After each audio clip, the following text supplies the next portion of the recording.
ព្រឹកនេះគឺជាថ្ងៃអាទិត្យហើយឃើញថាមានពុទ្ធបរិស័ទយើងចូលមកច្រើនមែនតើនេះកំពុងតែអង្គុយរងចាំនៅមុខរហាត់ទឹកបាទនៅមុខរហាត់ទឹកឃើញថាគួសមហើយនៅឥឡូវនេះគឺកន្លែងសម្រាប់រងចាំព្រះអង្គប្រោះព្រំគឺនៅលើកោះវិញបងប្អូនអ្នកគ្នាណានោះឡានតើបងប្អូននោះឡានតើអញ្ចឹងសម្រាប់ទស្សនភាពនៅព្រឹកនេះបាទនេះមានពុទ្ធបរិស័ទយើងគួសមដែរនេះរងចាំបាទវត្តមានរបស់ព្រះអង្គនិមន្តមកដល់បាទរហូតទៅដល់នោះនៅស្ពាននេះហ្នឹងក៏ច្រើនដែរបាទនៅស្ពាននេះដែរនោះនេះបាទគឺចូលមកហោហាយបន្តទៀតបាទអញ្ចឹងថ្ងៃនេះគឺជាថ្ងៃអាទិត្យយើងឃើញថាមានពុទ្ធបរិស័ទយើងចូលមកច្រើនគួសមបាទនៅលើកោះនៅកន្លែងហាត់ទឹកបន្ថែមទៀតបងប្អូននេះបាទរហូតទៅដល់នោះ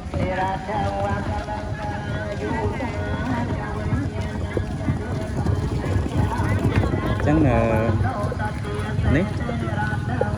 អូថ្ងៃហ្នឹង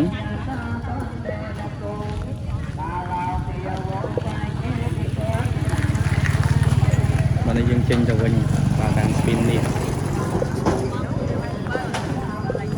បើសិនថ្ងៃហ្នឹង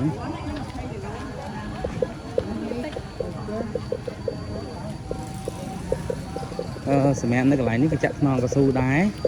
ប៉ុន្តែឥឡូវមិនតាន់រួចរាល់ទេបងប្អូនអ្នកគ្នា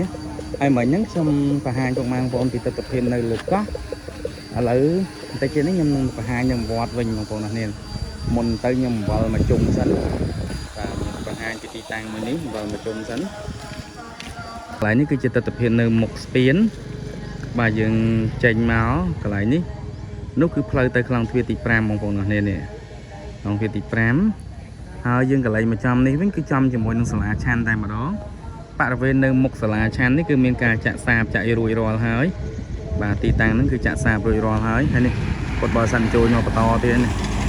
នេះផ្លូវចូលតាមខ្លងទ្វារទី5ចូលទៅមើលក្នុងវត្តណាហើយខ្ញុំមកដល់កន្លែងផ្លូវចូលសាលាលួងហើយបងប្អូនយាយតាហើយកន្លែងមកខាងឆ្វេងដៃនេះគឺជាសាលាអាគារព្រះអង្គថ្មចិនរង្សី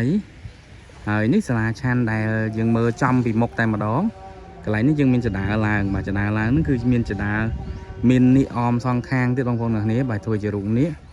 អញ្ចឹងនេះគឺជាច្រកចេញទៅវិញបាទតាមខ្លងទ្វារទី4នេះចំពោះទីតាំងនេះកន្លែង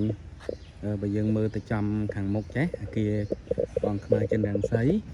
ហើយយើងចូលទៅក្នុងនោះគឺទៅដល់ទីតាំងសាលាលួងជាមួយនឹងសាលាលួងឃើញថាបានជូនក្បឿងជូនអីមកហើយពួកម៉ែបងប្អូនយាយតាទាំងអស់គ្នាបានក្បឿងគឺបានដឹកយកមកហើយក៏ត្រៀមនៅក្នុងការប្រក់ដែរក្បឿងនេះអញ្ចឹងហើយនេះបាទនោះក្បឿងនឹងខាងមុខហ្នឹងច្រើនមែនទែនរាប់ម៉ឺនក្បឿងនៅកន្លែងនេះបាទត្រៀមប្រក់នៅសាលានេះហើយនេះគឺជាទស្សនវិជ្ជានៅកន្លែងអាស្រមរបស់លើសួងបងប្អូនយាយតាបាទអាស្រមលើសួងទស្សនវិជ្ជាចេះឯង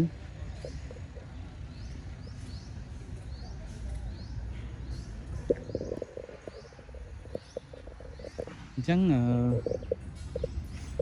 នេះផ្លូវនេះគឺទៅជាមួយនឹងព្រះវិហារបាទផ្នែកទៀតសាលាលួងហើយទៅខាងនោះគឺអាស្រមមកលើសួង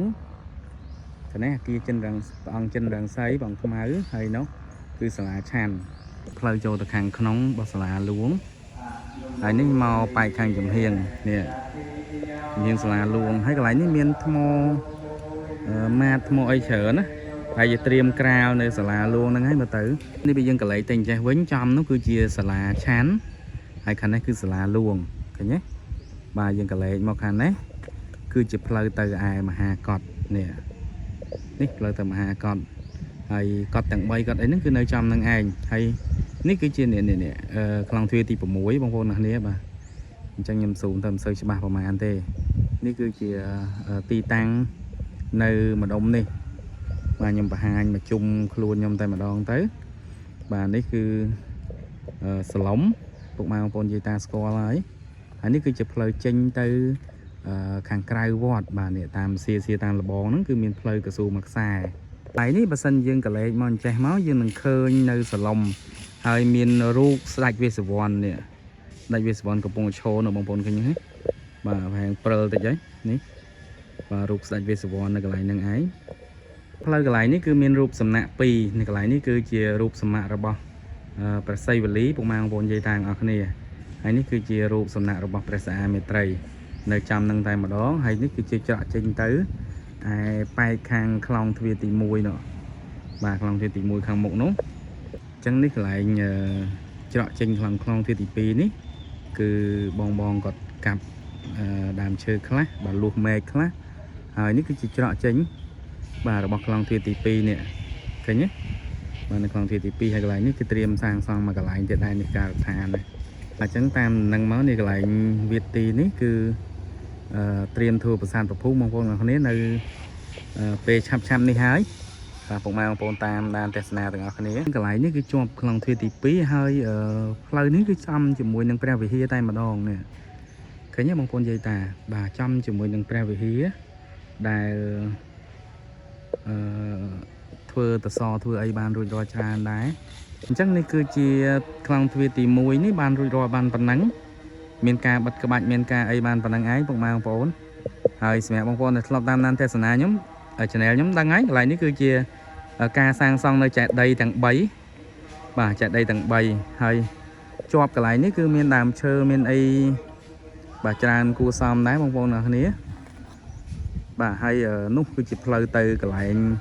មហាកតនេះយើងទៅត្រង់ចេះទៅដល់កន្លែងគេហ្នឹងគឺយើងបត់ស្ដាំទៅត្រង់ទៅគឺចំហើយបាទ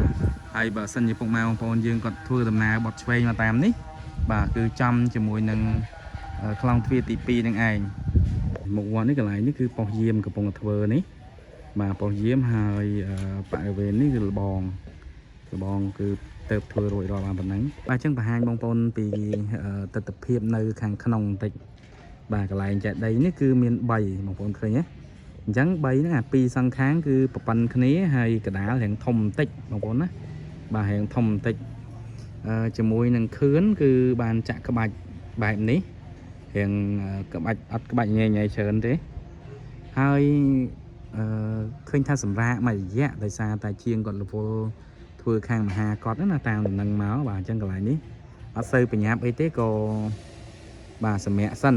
អញ្ចឹងនឹងកដាលរៀងធំជាងគេហើយខ្ពស់ជាងគេបាទជាប់នេះបងប្អូនគ្នាបាទជាមួយលបងមួយអីហ្នឹងគឺថាលាបពណ៌លាបអីបានច្រើនមែនតែនតែម្ដងណា